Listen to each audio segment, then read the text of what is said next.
Evening, I call to order the budget workshop of the mayor and the board of trustees for North River Ridge for April 12, 2021. Shall we stand for the Pledge of Allegiance? Tony? I pledge allegiance to the flag of the United States of America and to the republic for which it stands, one nation, under God, indivisible, liberty and justice for all. Welcome. We have our clerk tonight? You have to elect. Yeah, so I need a motion. Well, first of all, we have a quorum. I need a motion to elect Evan Walter, the secretary for the budget workshop for tonight. So moved. All in favor? Aye. Aye. Opposed? Evan, please take the roll. Trustee Francis. Here. Trustee Schiappa. Here. Trustee Mytal. Trustee Snyder. Here. Trustee Pavesa. Yes. 5-0. We have 5. Trustee Model not here. Not present. Okay. Item 3, the continued consideration. We need to take a roll. We need to take a roll. That was to elect me as clerk. We need to take an official. Oh, I'm sorry.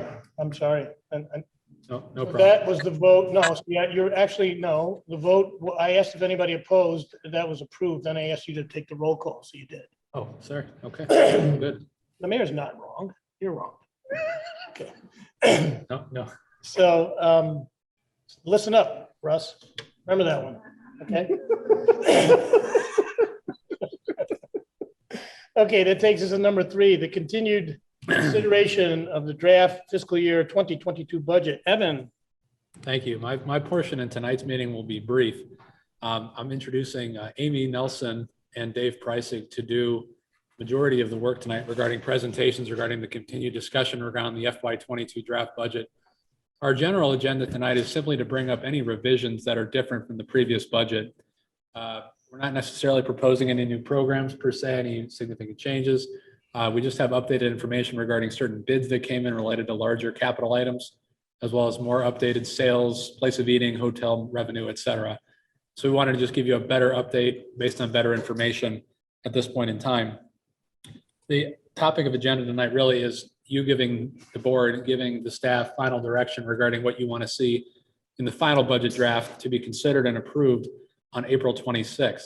And so because we need to have exact numbers on April 26th, ideally we would have final direction tonight to allow for preparation of our budget ordinance on April 26th. Again, Amy and Dave will be doing the majority of the presentation tonight, going over just major changes in our financial position from the previous workshop on March 8th.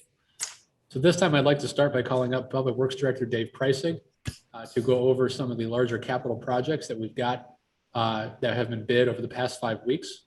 So Dave, I'll turn it over to you. As Dave is walking up here, we have 2 distinguished guests, and we are rather informal at these budget workshops. So if you have any questions, just chime in. Okay. Thank you.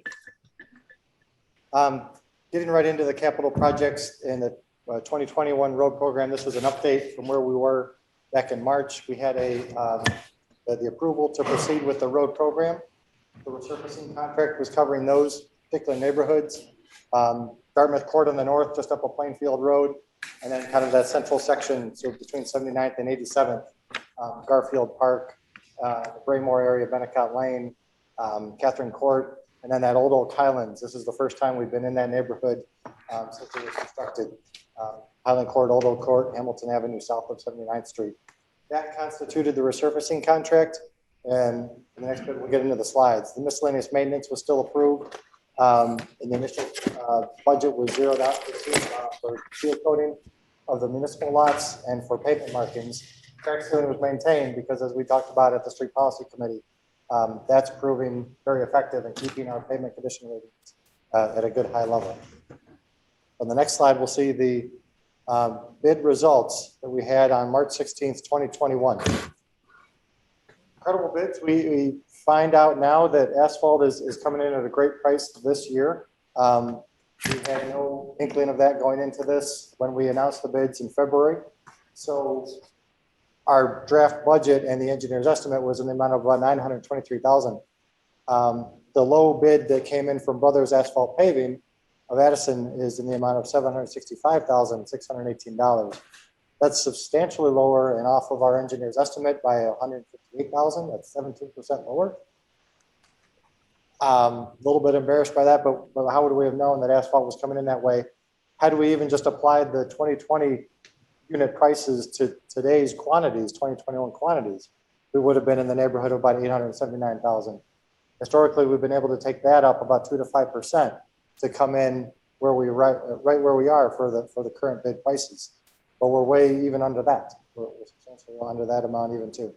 So that's the low bid from Brothers Asphalt Paving. They did the work for us in 2016, I think early in 2012. So they've done successful contracts for us. Their bid was complete, accurate, and all the documents were submitted as required. So overall, that's how this flushes out then in the preliminary FY22 budget. It came out, and we'll drill down later as Director Nelson will explain. The current actual cost then is about $747,000 with the water items too. That total amount is at $765,618 that you saw earlier. We will then, having those savings, continue with the crack sealing project, add in the pavement marking as we do every year. Our material testing is by another contract. Add in also the parking lots for the municipal complex and public works. First time that's been done in 7 years. And then our miscellaneous patching is if we need it in a fall 2021 contract. That total amount is $882,000 and $928,200 plus some extra funds that are payable to IDOT were included in the capital improvement. Funds for this will be provided through transfers from motor fuel tax, hotel motel, find the general fund transfers, as well as some of the capital improvement fund reserves.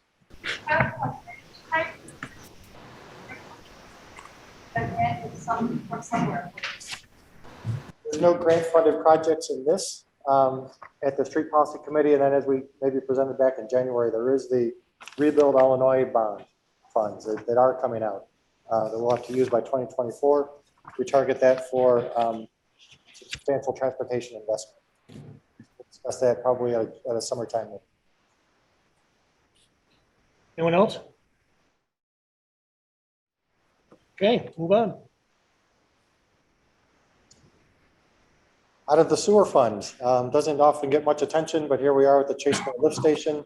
You heard about this back in August, and then at a September board meeting when we discussed the emergency situation that arose. The existing Chasemore sanitary sewage lift station located off of like Burr Oak Lane, just north of 79th Street, butts up to the back of Chasemore, also at the Burr Oak North subdivision, Burr Oaks Glen North. This serves the Chasemore, Embrance, and the Burr Oaks property, or the Burridge properties south of 79th Street. That includes about 558 homes in the one church. Currently, there's the two pumps are located in a dry well, also called a pump house. It's an underground structure, some 20 feet deep. That's a confined space situation. So anytime we enter, we've got to be harnessed. There's got to be another person or two at the top, tripods, kind of a rescue equipment, gas detectors when we go under there. It's just not a simple process to maintain these pumps or even just to check on them and oil them up. To replace it is next to impossible because we can't get that one out there without some expensive rigging. The pumps themselves are quite expensive. If they're old, they're antiquated, they're not going to fit in right, whatever we're going to replace. So there's some retrofitting to do anyway. So it's proposed to modify that to this proposed design. We're going to rehabilitate and reconfigure the wet well. That's where the sewage comes into. This is a more typical design as is found in our other two lift stations where the pumps themselves are submerged in the wet well, easily accessible by a rail. We bring them straight up and straight down to maintain if we need. There's nobody that needs to enter any vaults. It's all done from the surface. We'll be installing two self-priming pumps, another quick connect bypass vault, some of the incidental piping that goes with that, and reconnect to our supervisory control and data acquisition network through SCADA. This configuration, as designed by the RJN group, provides faster and safer maintenance. As I described, we can just pop the pumps right out.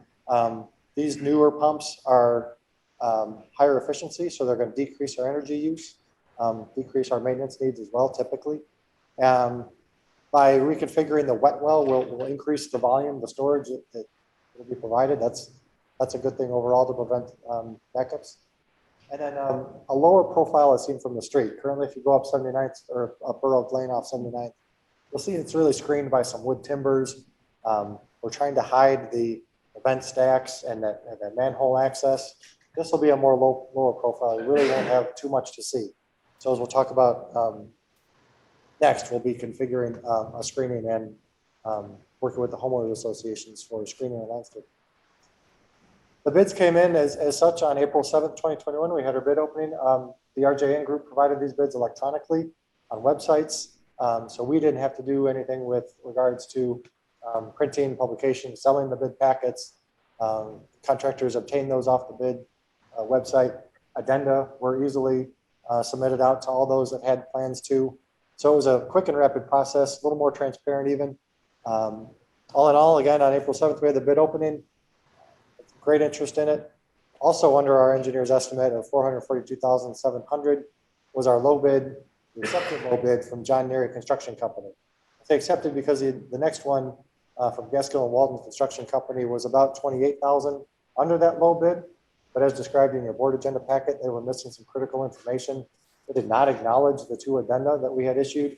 So we had no way of knowing that they were interpreting the specifications and plans correctly. They also omitted the subcontractor's registration. So we had they would not have known then what the electrical contractor was working off of. So we can't really accept their bid. It's just incomplete. So the next low bid, responsible bid from John Neary Construction Company will be accepted. And that low bid is $45,540 below that engineer's estimate.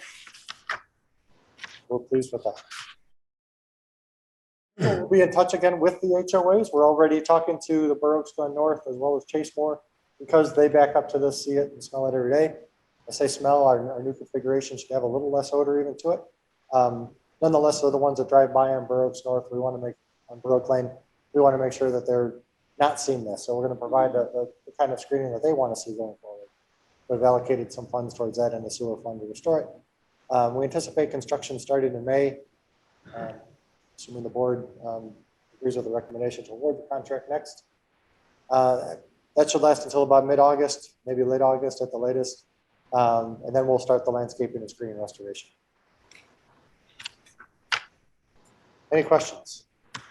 Shameless public service announcement for things that are affecting our lift station often. Yes. Installation will last until.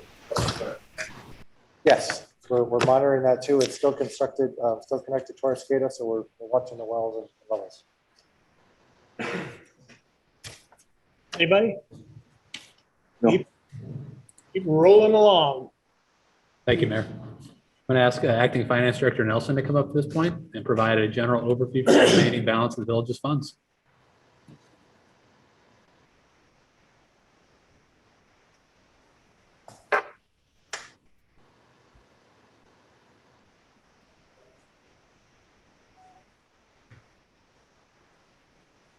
All right, Evan, you can switch to the next slide.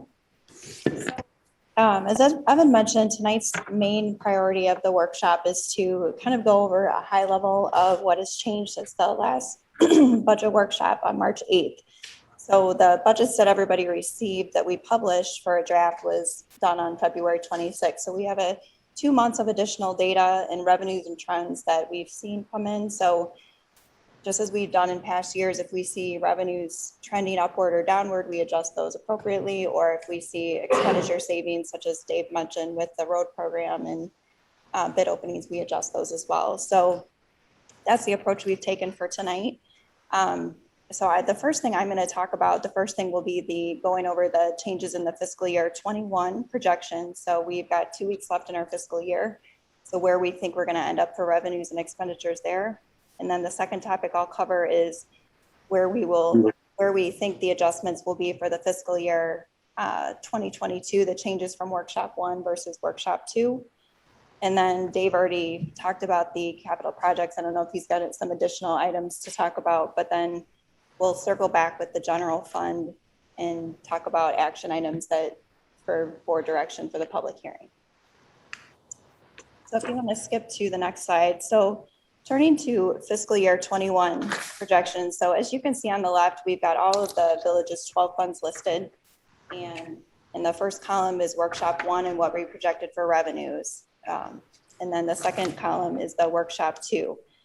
So the biggest variances, there's 5 funds in particular that have showed the biggest changes in our revenue projections, and the one being the general fund. So I'm going to talk about that. 87,000 increase in revenues for the general fund is primarily related to 3 key areas, and one is actually building permit revenue. So Michelle Malin and our building permit technician has been very busy the last couple months, exceedingly more so than we had originally projected by about $45,000 in revenue. She is seeing that we're about at 2016 levels. We've had a lot of village center activity. We've also had a lot of residential. I speculate that people are spending their stimulus money on doing home renovations, but it's been positive for our revenue. So we anticipate the building permit revenue to actually hit our target for budget, which is actually higher than we were projecting in February. And it'll finish about 3% higher where we were at in fiscal year 2020. Places of eating tax is coming in about 21,000 higher than we originally estimated. We conservatively estimated at workshop 1 that we thought our restaurants would take a little bit of a hit during the winter months. They continued to trend pretty well. Most of our restaurants have maintained in the winter months, so we've adjusted our projections up about 21,000 for the fiscal year 21. I think we'll end up overall for the fiscal year slightly about 70% of pre-pandemic levels. So while we're not quite where we were at in 2019, we are starting to see that growth. And then lastly, the remaining 20,000 in the general fund is attributed to, we did receive notice that FEMA approved a 10,000 in additional FEMA grant revenue that we applied for, which was above what we had originally projected for PPE and COVID related expenditures. And we also saw a little bit uptick in our gas utility tax revenues and our village fines. And I think that's attributed to adjudication as well as the courts reopening. The next revenue is hotels. So we've conservatively estimated our hotel revenue, the budget draft. We are seeing that slowly start to steadily increase. Again, they're only about 37% of pre-pandemic revenues right now, but they are higher than we were projecting in February. So that is the 17,000 additional in hotel. Capital Improvements Fund, Julie Tuchowski and Kathy Rothbard in our administration department have had a big effort on going through old permit files and identifying performance bonds that were outstanding, some older outdated that per village ordinance, the village can recoup those dollars as revenues. And so there's an additional 17,000 that we identified for that fund. And then water fund, the 22,000 is related to the timing of some additional revenues for the Flag Creek and DuPage County. The village can bill for water meter reads that we do on behalf of the sanitary district. So that's the additional 22,000 in the water fund. And the IT fund is related to a transfer from the general fund to cover expenditure needs to cover operating expenditures from the general fund into the IT fund. So next I'll talk about on the expenditure side, there's the biggest item I'll probably highlight is the sidewalk pathway fund is 185,000, which is the largest change. And you'll see that on tonight's agenda, and that's related to the Illinois Department of Revenue. We received the invoice for the County Line Road sidewalk project. IDOT's very unpredictable on when they invoice us, and we had anticipated receiving that more toward May or later in the summer. It arrived 2 weeks ago, and so we have included that in our fiscal year 21 projections. The partial of work complete, so it is due to IDOT by the end of the fiscal year. So there'll be a swing from one fiscal year to the next on that project. The next highest is the equipment replacement fund. that is the 46,000 additional is basically related to timing differences of when different vehicles leasing commitments have come in versus what we originally projected. To date, I believe Chief and Dave could probably confirm, but I believe we've received 5 of the vehicles that for our first vehicle leasing commitments for enterprise that were just delivered in the last couple of weeks. 1 for police and 4 for public works. And then the information technology fund, the $15,000 in savings is actually the deferral of, we had budgeted the public works radios to be budgeted for, we thought we would purchase those before the end of the fiscal year, and that's actually going to be deferred into fiscal year 2022. So you'll see a corresponding offset in the next fiscal year. So looking overall for where we anticipate, so overall, all funds, we anticipate an increase of 164,000 in revenues and approximately 215,000 of additional expenditures, kind of a net decrease of 51,585 in fund balance. All right, if you want to move on to the next slide, talk about fiscal year 2022. There's less funds impacted with our revenue projections. Again, our hotel motel tax, we did increase our projections based on what we're seeing with the hotels reporting. Also, a lot of the industry reports are indicating Q3 and Q4 of this year are going to significantly improve. So we've increased those revenue projections by 44,000. Again, we're conservatively projecting, we don't think the hotel revenues will probably be about 50% of pre-pandemic levels at the end of 2022, but we received a couple hotel tax returns already, and it's definitely upticking. So I think with vaccinations and people traveling more and restrictions, I think people will be traveling more. Good surprise, good surprise. The decrease in the capital improvements fund, the capital improvements fund of 39,400, and then the increase in equipment replacement fund is actually, they're kind of both related to, we had originally budgeted for some IRMA surplus dollars to come into the capital improvements fund to help pay for the road program. And as you just saw in Dave's presentation, there was significant savings, and the need actually, we shifted that 70,000 of those funds into the equipment replacement fund instead of capital improvement funds to help with current leasing commitments. So that is the change in the revenues there. And then the water fund again is related to the sanitary district that we can bill Fly Creek and DuPage County, the 21,000. For budgeted expenditures, the largest item you'll see is the general fund, and the 116,000 is related to primary personnel savings that we have seen where there's a vacant utility position that is being reflected in that, as well as a part-time finance department position. So that is 116,000 in savings in the general fund. The hotel fund, the additional expenditure is tied to the additional revenues. With the legislation, you can transfer up to 25% of revenues and reserves in the hotel fund for capital projects fund. So that additional expenditure is reflected there. And then the savings that you see in both the capital improvements fund of 45,580 and the sewer fund of 57,870 is related to the savings Dave mentioned previously, related to the road program as well as the Chase Moore lift station.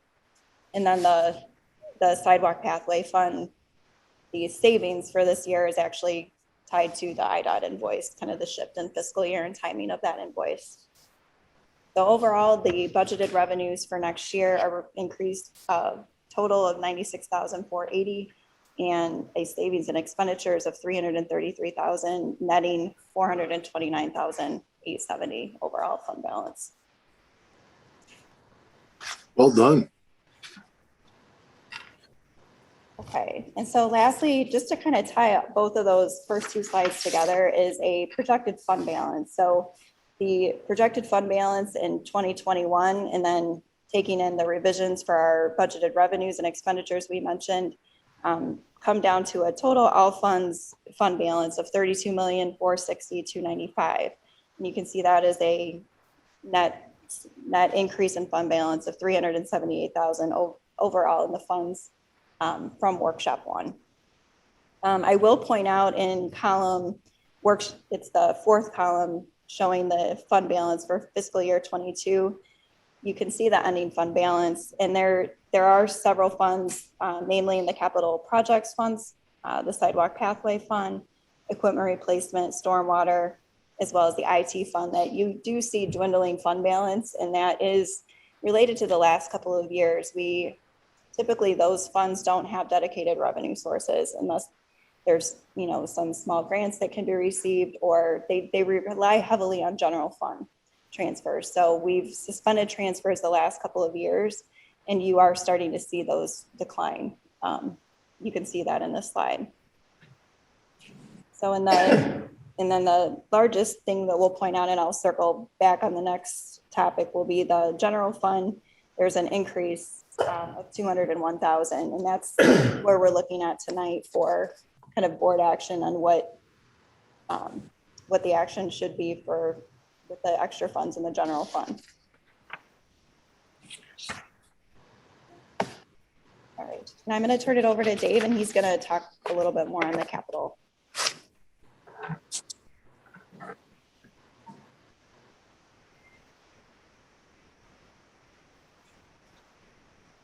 Thanks. So we're back to that same topic now, drilling into the budget with that 2021 road program presentation you just heard before. These numbers tie to what you saw previously, and this adds in those extra fees. Again, we had that bid opening in March. We were able to take those numbers and put them right into the next budget that you didn't see in the workshop one. You're seeing now in that workshop number 2.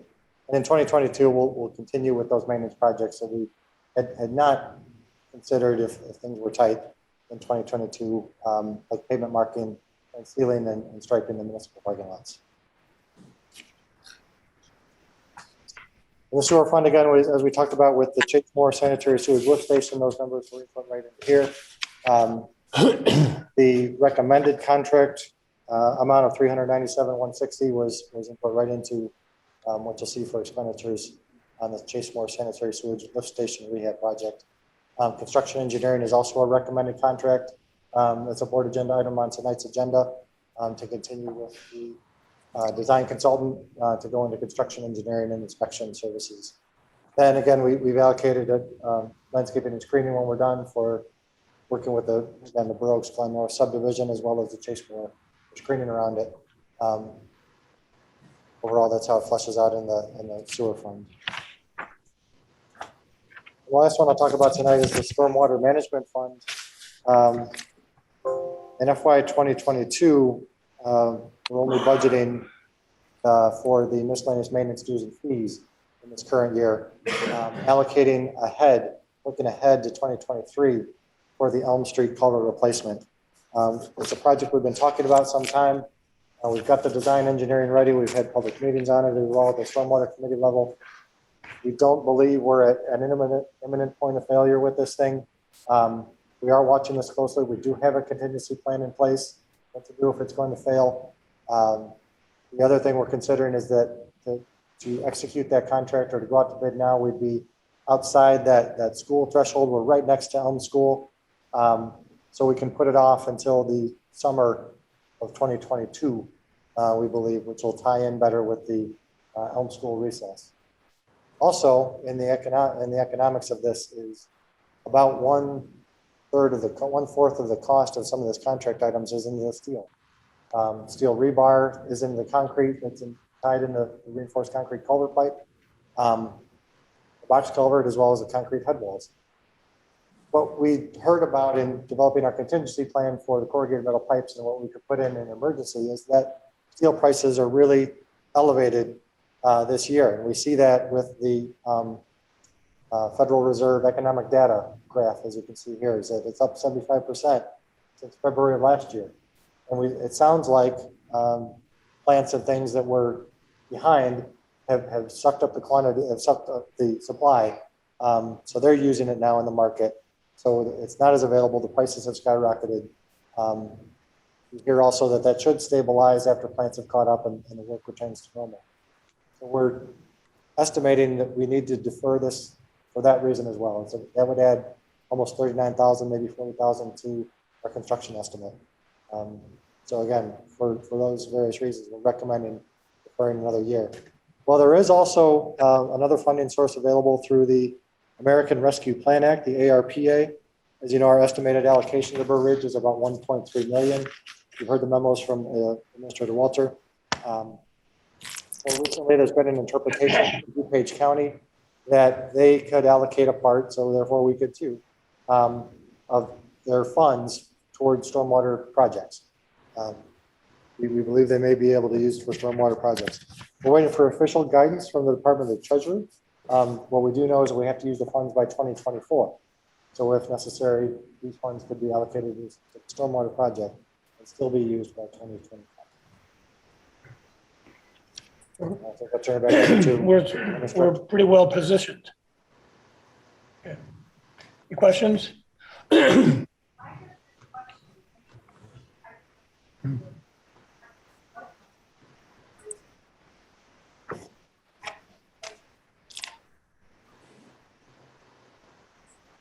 Our contingency plan would be to at least just close the road and open up the stream for the time being, and then procure corrugated metal pipes, cheap, rapidly developed, easily to obtain, 2 5-foot diameter pipes that would be as good or even a little bit better than the current situation.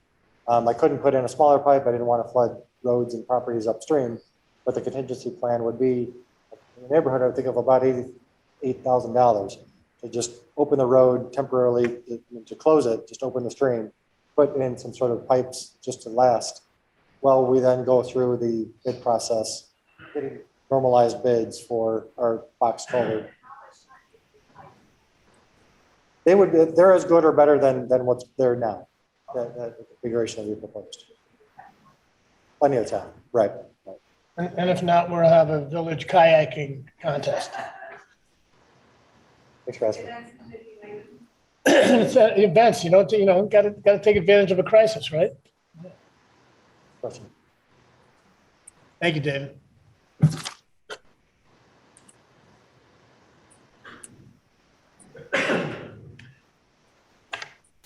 What's next on the agenda? Okay. Not that I'm rushing. All right. All right. So just to circle back with the general fund summary. So what we have here is at a high level, our general fund is our main operating fund of the village. So we just want to look at the difference between workshop 1 and workshop 2. So at our workshop 1, we had estimated that we thought we would see a surplus of approximately $52,270. With workshop, with our revenue projections and expenditure savings, we are at $136,766. So an additional $84,000 in fiscal year 21 is projected. And I will note that both of the ending fund balance for our workshop 1 and workshop 2 well exceeds our village board policy of 25% of the operating expenditures. We're at closer to 62% where we're at workshop 2 right now. And we're also in policy of our revenues exceeding our expenditures. And then looking at fiscal year 22, we had originally projected just a little over 52,000 of a surplus. And we're projecting now with the changes in expenditure savings, 169,000. So again, we're 63% of fund balance right now with that savings included. So basically what we're looking for on the next slide, we've got a total of 201,000 combined with the fiscal year that we've identified. And so the next slide, our staff has identified kind of 3 key areas that the surplus could go to. This list is not exhaustive. It's just 3 areas that we've identified of needs based on fund balance of funds that don't have dedicated resources and known expenditures that are coming down the line that we know are going to be needed at least in fiscal year 23. So the first one listed here is the equipment replacement fund. We've projected for 2023, we've got about a shortfall of 110,000 of our equipment leasing needs. So total leasing expenses for fiscal year 2023 will be 230,000. with the fund balance that we've currently are projecting for fiscal year 22, we've got a shortfall of 110,000. So that's the first item we've got listed. The IT fund is another area. We average around close to 380,000 overall of operating expenditures in the IT fund. Right now with current fund balance, we do fund that based from the general fund, the water fund and sewer fund. But the general fund is not contributed aside from the $20,000 this year into the IT fund. So there is a need of approximately 180,000 to sustain that fund in 2023. And then the stormwater management fund, as Dave went there, we've got the previously just talked about the Elm Street Culvert project. And that the estimate for fiscal year 23, as he said, the steel prices have increased. That's a pre-pandemic estimate. That was a third priority that we've kind of listed. And again, that as DuPage County is interpreting that there's a possibility to be able to use the Biden relief funds toward infrastructure projects such as the stormwater management fund. We kind of thinking that should be a deferred topic until a later date. So this, like I said, this isn't an exhaustive list, but these are 3 areas, and we're welcome to get board feedback on priorities and, based on what you've heard tonight. I will say the goal is we have, our public hearing scheduled for 2 weeks. So we do need to make a decision tonight on just to finalize the budget for approval for beginning of our fiscal year. Amy, one quick question, if I may. Go ahead. I think we have about $300,000 in total balance that we're looking to allocate. We have $200,000 in additional fund balance from the previous meeting, but I'm directing you to the 169 and the 136 numbers. That's our total surplus for this year and next year. So you have about $300,000. We recommend you don't use all that, just to give yourself a little bit of cushion, maybe $25,000 in final surplus, but you do have about $275,000 to $280,000 in surplus that you can direct as you see fit. Again, to reiterate what Acting Finance Director Nelson accurately said, these are things that we feel that we'll be needing funding to do anyway. Vehicle leasing, we already own those. We own those leases. If we were to stop leasing them, we'd have to give the cars back and buy new cars. IT fund, we really went and hit the IT fund hard this year. We did eliminate some redundant software, brought some stuff back in-house. Those are all critical software needs that the police department uses, that our front office uses. That's buying lead software for the police. That's paying the flock wing system that we purchased last December. Those are very critical things. And then, as Amy Nelson said, this is a $370,000 pre-pandemic estimate for the stormwater fund. And so we're not sure if we're 100% on that price being accurate based on current steel prices. Just did want to note that. Okay, so overall, we wanted to give the trustees a level of comfort because the budget for 2021-22 will come in front of you for approval as required by law at the next board meeting, April 26th. I would think you should feel comfortable in that, but we did want to give you at least a 2-week heads up in case you have other questions. And then the other items that are in our deferred list, wish list, whatever we call them, I don't think we need to make those decisions right now, although I would think one of the leading things we have to consider is the vehicle leasing because it was something new, something that we wanted to do in the village, and we should make sure we've got the funds to sustain that. But we don't have to make that decision in the next 2 weeks, right? Oh. Yes, we do, or? Well, yes, I should say, let me clarify. So we want to make sure that we're getting all the projects in place that you want. If you were to tell us, hey, fund nothing else, just leave it, we'd return a budget back to you with a $300,000 combined surplus in 2 weeks. Now that's quite a bit of surplus. And so we said, what are some things that we know we'll have to spend money on in FY23 next year? We wanted to make sure you were at least aware of these high priority items that we're going to need to fund pretty much for sure, just so that you could use the money if you felt like that was that case. But again, if there's other things that are outside of these 3 items that you want to talk about funding, that's your prerogative. We're happy to put those in the budget on your behalf. One quick, wait, yeah, go ahead, Guy. So Evan, to follow up with what you're saying, coming back to revisit these items, will we be revisiting the waitlisted items as well? You certainly can revisit the waitlisted items. The way we've interpreted the waitlisted items is kind kind of through the year as budget performance allows to add them back into the budget. A lot of the wait listed that we had from FY '21 is already in the budget For 22. for '22. Okay, There's so, just a few major items that we just didn't have the capacity to do fully, such as the Elm Street Culvert. We funded a lot of the projects that were a little bit smaller on the public works side, a lot of them the admin side, and a lot of them went away. You know, some of the waitlisted projects were staff raises. We've already addressed those, and those are already in the budget. So the waitlist item that you saw 3 to 6 months ago is quite small at this point, and it's really related to big stuff like the Elm Street Culvert project. okay, so could we get an updated wait list then? Yes, Those absolutely. things didn't go away, No, of course not. and those need to be addressed probably sooner rather than later for the outstanding ones. So during the course of the second quarter of this year, maybe we could address some of those items with Absolutely. possibly with this surplus, possibly with some other things. Okay, thank you. Tricia?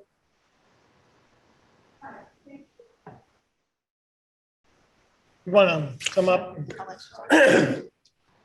You can get on TV that way. Well, I was in the wind, so I don't know what my hair looks Right. like. Hi, everyone. Hi. We want to remember that the Garfield path was okayed by all of you probably a year and a half ago. It was put on hold because of COVID. That path is still necessary to finish off Garfield. We know that our people here use it. I keep hearing about the Hinsdale High School that uses it as a runaround to and from the school for exercising, et cetera. And as far as I know, we still have some matching funds with Willowbrook to finish that project off. And I don't want it to be forgotten. So it isn't being forgotten, absolutely. There's still, in my mind, I don't live too far from there. And so I've walked that place a couple times. And it still seems to make sense to me that it be on the, if you will, the west side. Because, you know, it's a straighter shot to another sidewalk.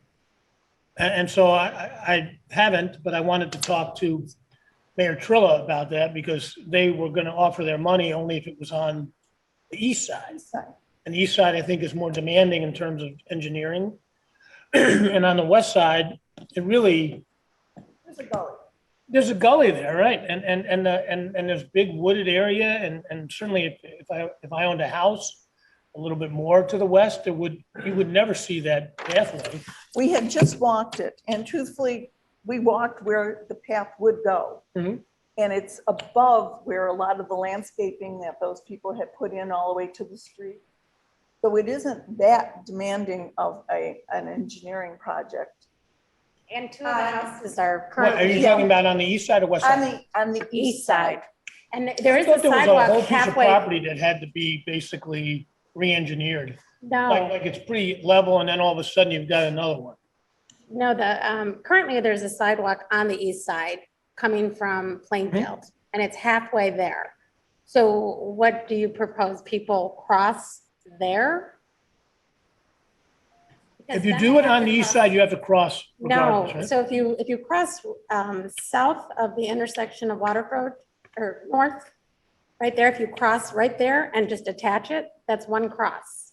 If you continue it to the Willowbrook side, you have to cross both the ingress and the exit of that subdivision. So you're crossing two streets, and then at the end, you have to cross again. So that's three. And not at a corner. And not at a corner versus where we've been talking about for at least 10 years, 8 years. And now it was 2 years and we're still talking about it. Two of the homes are currently being sold. Mhm. And I think it's only a total of 4 homes that on the Burridge side. And one of the houses for sale was one of the ones that objected. Correct. And they're moving, I think, to the other side of Burridge. So, I mean, obviously, so it hasn't been forgotten. Obviously, we've been studying it. And obviously, if Willowbrook is going to throw some money in, we'd like to, of course, take advantage of that. And I do understand that they don't want to throw the money in unless it's on the side that you On our want. side. Right, but I'm, it's a I don't have a missing dog in the link. fight. I'm Yeah. just bringing up an alternative. That's- Right, no, and absolutely, and we've thought of that, but it really, for the high school, when they run, they literally cross right there, run in the grass of those homes, and then connect to the sidewalk that already exists. And then they loop around to Elm and go back to the school. They do that circle. But we're not going to forget about it, how we fund it, how we get it done.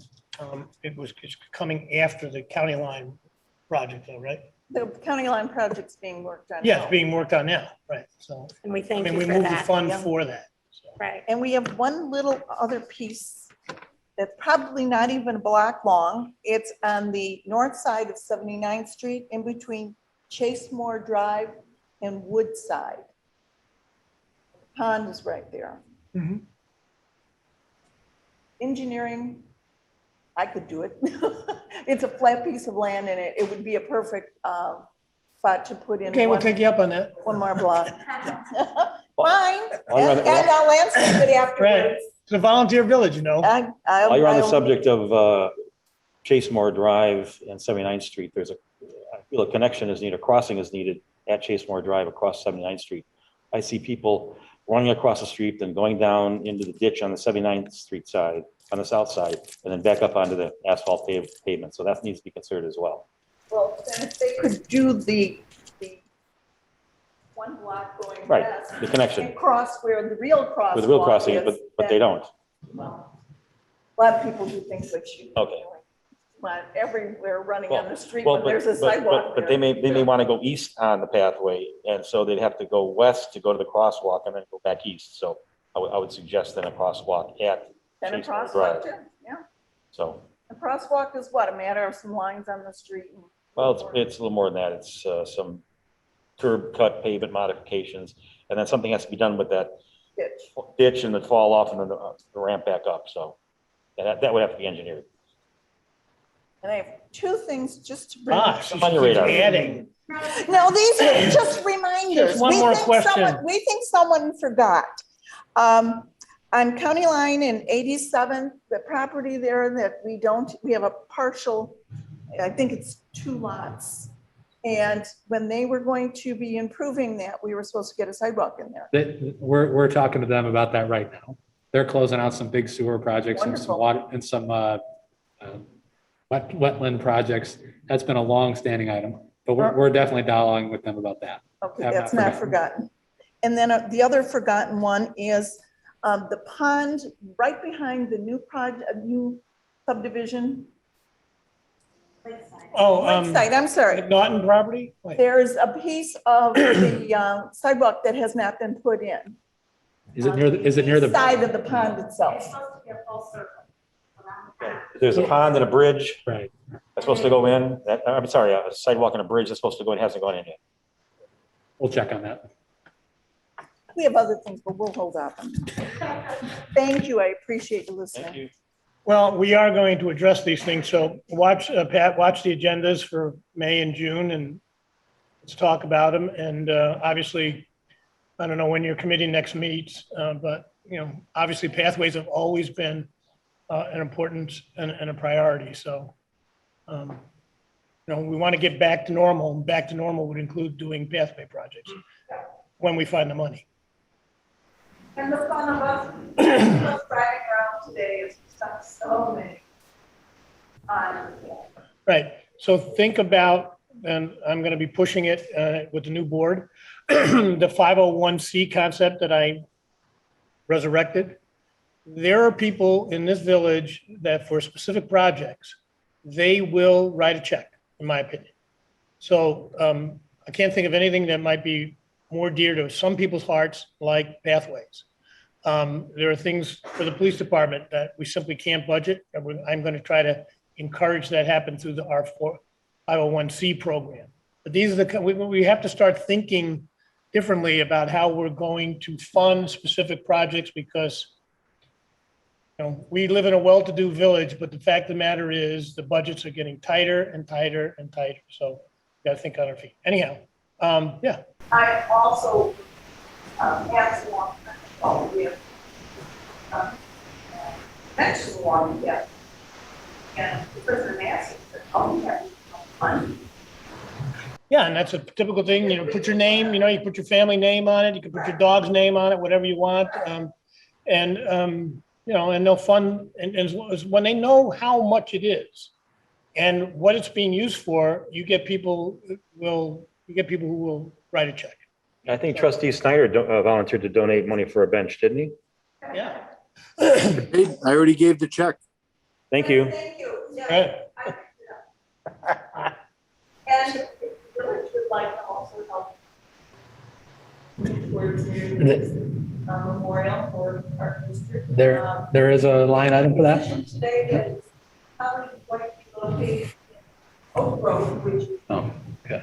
somewhat owned by entities that will be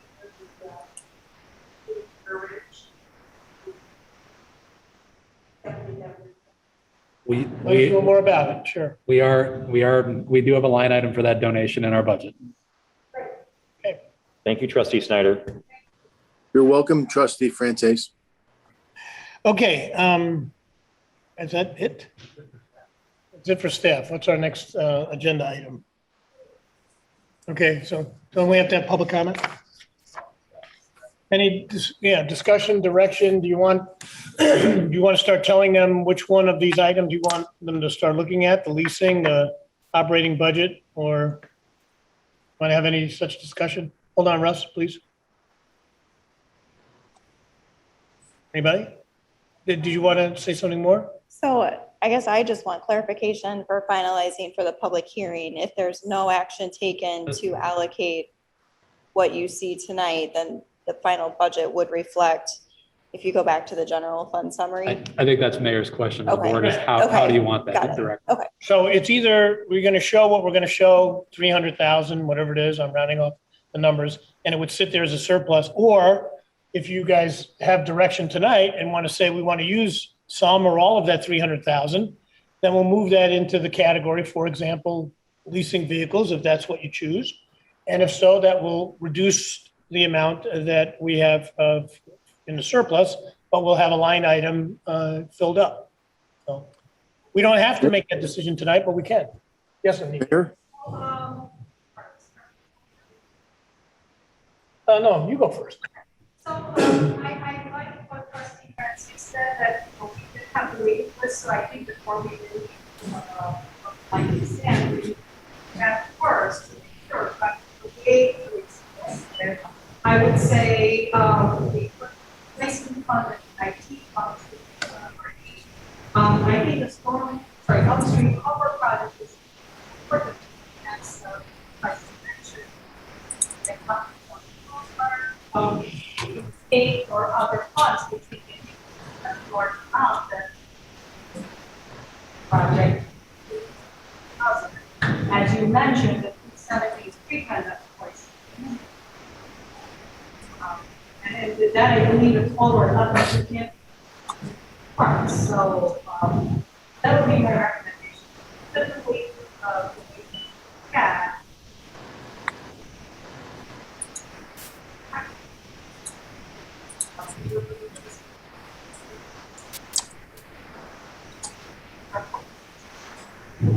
But that's what she's looking for right now. We realize we have these alternatives. But for the budget that's going to come in front of you for April 26, they want to write in what the surplus is going to be. Let me clarify that. So that's a fair point. We certainly should be focused on the wait list. I should also note that this is simply a projection for the year ahead. A lot of this is going to be pretty precise. So staff salaries, we know exactly how much that'll cost every other week. But also remember that our budget is extremely conservative in its nature. We are budgeting, basically projecting what we're making now in hotel funds or in place of eating funds. Those things will improve almost certainly over the course of the year. There will almost certainly be additional surplus that we can come back to, much as we did last year. You can make those adjustments. Again, the only reason we're not more aggressive is because the village's financial policies dictate that we're not more aggressive. So there will be an opportunity to come back and look at the wait list on a quarterly or monthly or however often you want to look at it basis. So what we're doing today is we're making a strategic plan, an overall plan on what you want to see in the budget. And again, these are FY23 items. If we run into a stick, if we run into some issue, we can always pull back on them a little bit and figure out how to fund them at a later date. But all we're trying to do right now is determine, are there anything that you want to just FY23 ahead or now put in the budget today that you know will be funded going forward? So again, you can change the budget later if you need to, but I do want to remind everyone that our budget policies and our financial planning and policies dictate that we are very conservative on what we put in terms of revenues and expenditures. That's why Mr. Preisig's, both of his major projects tonight came in well under budget because he assumed basically worst case scenario on expenditures. So just keep that in mind as we move forward, as the recovery from the pandemic continues. We believe that our revenues will exceed what we're showing you tonight, and there will be money for our waitlisting items to be approved. Okay, Joe, did you have a question? Yes, I did. And with Amy and Evan doing a great job showing a 370, a large surplus. My recommendation or thought process, you don't want to show a bigger surplus because then everyone will be wondering what we're doing. My thoughts would be is put 110 toward the equipment replacement fund and take an additional maybe 100, 110 and put it toward the stormwater fund to take that down, because both the stormwater concerns me down the road, even though Dave's always got his hands on everything. We still like to put a little bit toward that because that is going to be a project. So taking 200 to 220 out of the surplus that Amy and Evan have found and put it toward those two, keeping the surplus not so big going out to the public. Okay, that's one option. I would agree with that. Tony? So we're going to close 21 with $136,000. That's our projection, yes. That's because we can't put any. Can we put any of this in 21? You can, yeah. So we could do a transfer. It would require, so we have to do a budget amendment anyway, for example, for sidewalk pathway, the IDOT invoice, for example. So we could, in fiscal year 21, we could transfer, you know, we have 136 surplus. It's probably smart to leave a little bit of a cushion in there, but yeah, so in fiscal year 21, we could transfer out additional. And which one of the three are time sensitive? So they actually, IT and equipment replacement are equal because we have, I think, 15 vehicle leasing commitments that we've engaged in. We haven't received all the vehicles. And then IT fund, it's recurring operating expenditure. So both of those for fiscal year 23, I mean, we're going to have to do it next year regardless. So it's really just, do you want to do it? We talk about the budget next year. Do you want to? So previously, prior to 2 years ago, we had been always funding on a regular basis, kind of almost like a replacement schedule, looking ahead, always making sure those funds had adequate balance. But with the pandemic, we didn't do that the last 2 years. So Specifically IT or just all? Specifically IT and equipment replacement. Because those weren't, because before leasing too, you didn't want to purchase a vehicle. You could say, no, we're not going to do that this year. So we had deferred capital projects. And then IT, it had sufficient reserves. If you look back a few years ago, there were sufficient reserves, and we just used those reserves to kind of get us through the last 2 years. Okay. So here's a suggestion. I like Joe's concept of saying, you know, let's not have a big surplus. But since we have two items that really get right almost to $300,000, that's the equipment replacement fund and the IT. Why don't we do those two? Because the stormwater management fund, number one, we've got to get a true number. Number two, it looks like the money that we're probably going to get from the Biden package, which is in excess right now projected to be $1.3 million. We're likely to be able to use that money towards the stormwater. Whereas we won't be able to use that money probably to the other one. So since we have the surplus, it would seem to me as a suggestion to the board that we use it in equipment replacement fund, make sure the vehicles are leased and the money's there at least for when we receive the other vehicles. And that we, you know, catch up on this IT fund and use the surplus for that. And we'd still be showing a little surplus basically, right? Right. And so we could take part of that surplus in 21 and then the remainder in 22. Right. Allocate. Is that okay? Consensus? I agree. Okay. I would Jack. agree. All right, so you got your direction. Correct. Thank you. Thank you.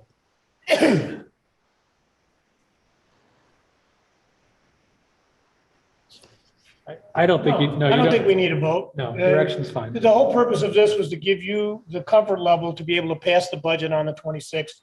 And if you had a couple of weeks to think about it, great. But, you know, I think we know where we're going. That's the reason for tonight. Okay, I agree. all right. Okay. I don't have my agenda in front of me. That's it? Just public comment? Okay, yeah. Is there any public comment? If anybody has called in, just a second. If anybody has called in, please unmute yourself and identify yourself and ask any questions you wish. We'll start with people in the boardroom. Trustee-elect Russ Smith.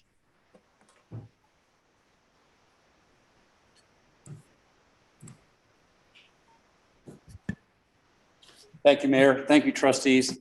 So I might be a little bit late with this thought for the expenditures, but as a financial advisor, I like to teach my clients to make sure you pay your bills first before you spend more money.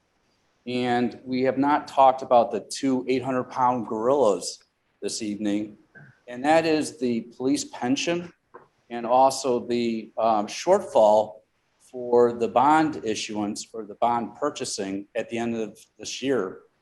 And I just want to kind of remind everyone that I hope we have those conversations, because that is very important for me going forward, that, you know, we will look at the bond. We're about $1.2 million short for being able to purchase that bond at the end of December. And then the bigger concern is really the $2.2 million of unfunded liabilities over the next 5 years for the police pension.